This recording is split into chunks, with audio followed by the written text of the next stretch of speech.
yes, we're here, we are here, we're here, and we're feeling quite cheeky because we have prompted you to call us in, and we've even given you the title, which you slightly rolled your eyes at us about. And that is fine. As we said to you earlier, we have been trying to be able to fine tune your colloquialisms and your phrases so we can be more relatable.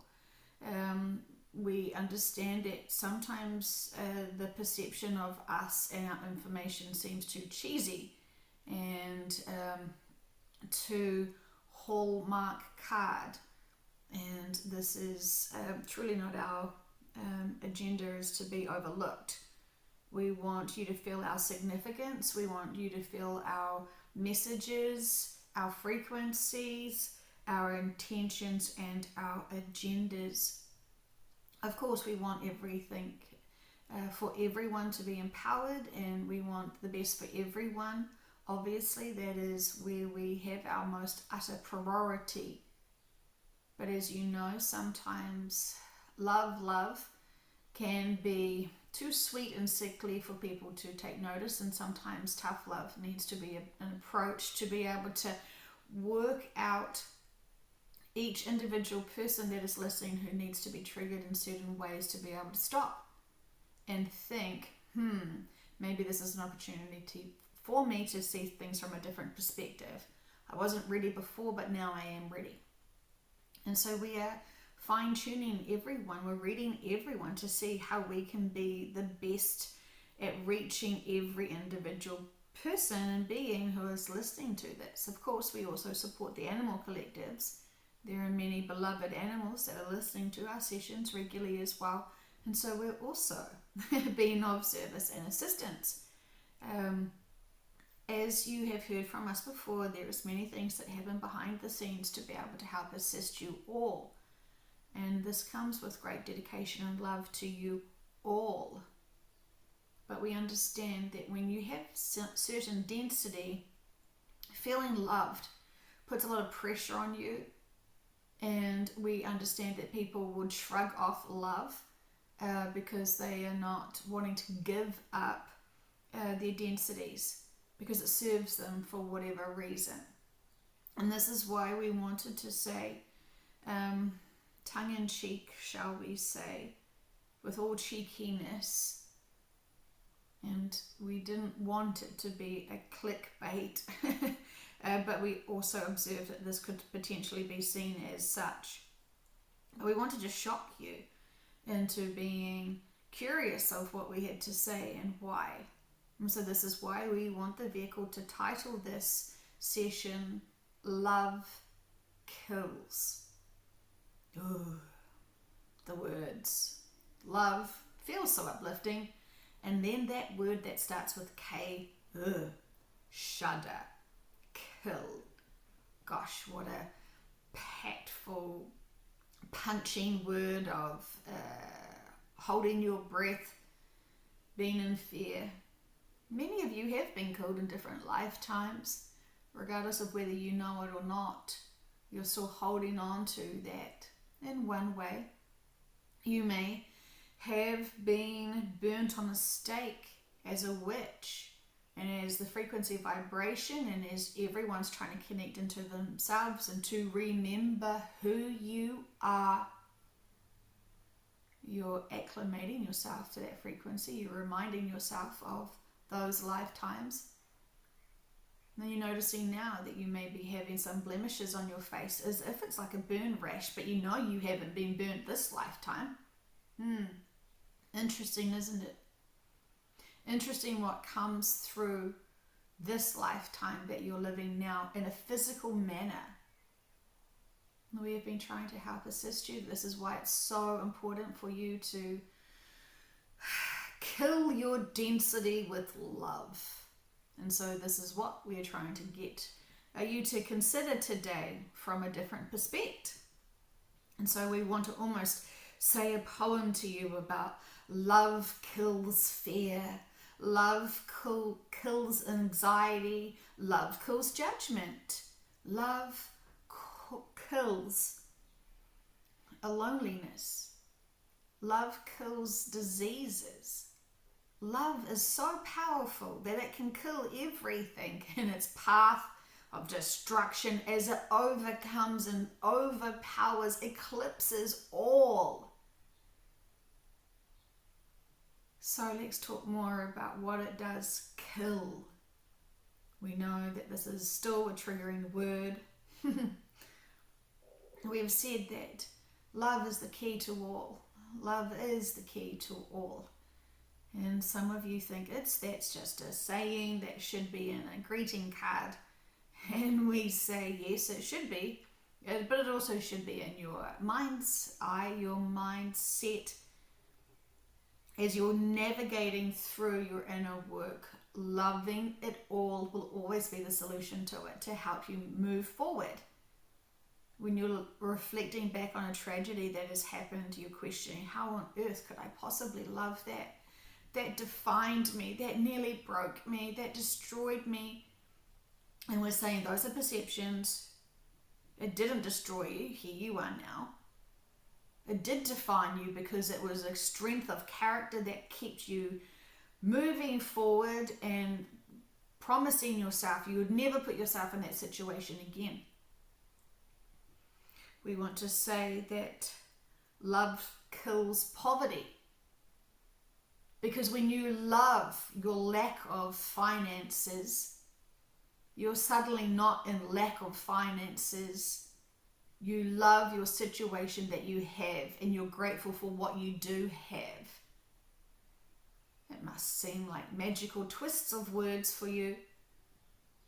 And it is not merely the words, it is your perception that will help you be guided through your life, through your inner work, through your perception of what is happening to humanity and why. Love is the guidance that you need to find yourself out of the 3D maze. So what else can love kill? Love can kill jealousy, because when you love others, you accept others and you respect others, including yourself, because you stop comparing yourself.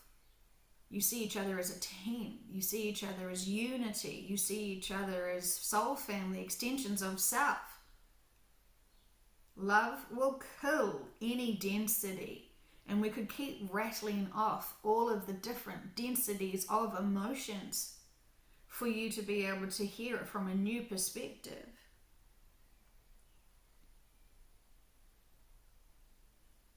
We are scanning.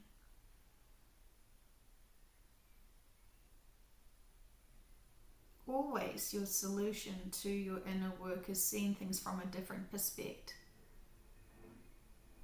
But when you're coming from a position of being the victim and that everyone owes you apologies, everyone should just love you, and while you're in that space of demands, what are you demanding from yourself?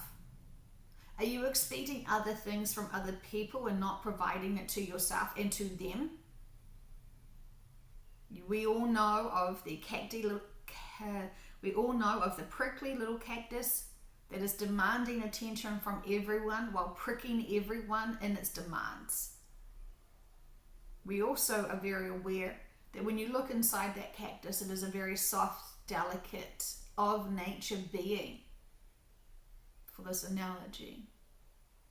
But for whatever reason, they have put protection over themselves and still treat every interaction, every way of life, every day of life as if people are trying to get them. What actually happens is that they get people. They hurt people. And so, with love, you don't need to have so much protection, so much defense mechanisms, because you see what other people's agendas to you are. While you may be seeking profound love, they may be giving you profound tough love to empower yourself through this. Notice what you're seeking from others and see if there is a difference of what you actually need from others. There's often a difference. It's a subtle one at times.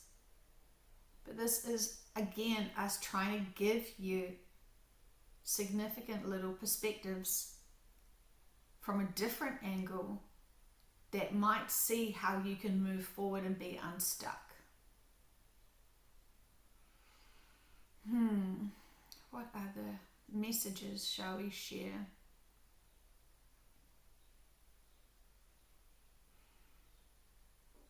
Love and acceptance do go hand in hand. And it is amazing how far in advance you can go with your inner work and your vibration when you love. Love will kill density within you. We know that this is still a triggering word to say kill, because you have such a beautiful relationship with love, even though some of you are lacking in the understanding and concept of what love is. But love is truly the cure. Love is the antidote. Love is the medicine that you all need. Love is what you thrive on, is what expands your soul. So find out what your definition of love is. Find out what true, pure love feels to you. Find how you are providing that to others in every aspect of your life. We know so many are still saying, well, I am beautifully balanced, I have my inner peace. There's still a few people that I'm pissed off with, but that's okay. How can that impact me? They did me wrong. And we are saying, check it again, revisit again, review it again from a mature perspective. What were you seeking from them? What were they seeking from you? And just double check that relationship that you are having certain perspectives of. Are you showing your friends and family how to love and respect you through you loving and respecting them? You can't wait for them to give it to you first. It needs to be given equally. Many of you have been waiting for others to love you unconditionally before you can be able to return it. It's an energy exchange. And when you're feeling frustrated with them because they haven't given you unconditional love, guess what they are feeling from you? It isn't unconditional love back for them to be open to give you, for you to receive. So you need to be able to be responsible for all of your approaches. Be realistic with your relationships. Have you come from a perspective of entitlement at all? We know you all have at some degree. Are you still in some aspect of your lives having that approach now? Really view what you're thinking, your process, your routine. And if you may, if this will help you, see what love can kill for you. It won't kill the dishes, but you can love the dishes. You can embrace the time that you have with the dishes. Be grateful for the meal the dishes have provided. Love all of the tasks and all of the chores, all of your duties, all of your responsibilities. Because if you have reluctance or resistance to love something, then you have the problem. We're wanting to help you with your problem. So we're wanting you to see how you can apply this information to be able to empower yourselves out of these problems.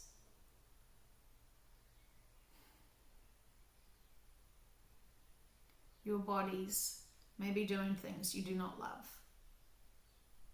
And so, again, your bodies are feeling your resistance and your disconnect and your frustration. Your bodies may be hurting you. Are you hurting your bodies? What came first? loving your body will naturally ease your body. Be grateful of those arms. Be grateful of those legs. Be grateful for every little bit of you. Every bit of you. Honor the body. And when you change your perspective, it will kill the density and the belief systems and empower you to grow and expand. But we understand you're so busy that you're in this routine of perception of how you should live and how you should view things and how you want things. And we're just asking you to slow it down and just be very mindful of what you keep telling yourself, what you keep telling others, and is this the truth and is this the narrative that you truly do feel now? You grow, you have the potential to grow profoundly within a day. You have the potential to release everything that no longer serves you, all your traumas, all your limited perspectives, which doesn't include love. You could drop all of that and be completely different in a day. As soon as you have your next thought, as soon as you have your next action. It is so simple to choose to have this perspective. It may feel great. We ask maybe try for an hour and see how that feels. And then after that hour, keep going and keep going and keep going. Make it a habit. Make it a routine. Change. Change what is still holding you back. This is what you have been seeking. The mass murderer of all inner work. Love. Love. It was always love that was going to be the savior. And we say, forgive us for those who are judging us in our humor to try and help humanity. You have so much inner work to do. And we say this with much love.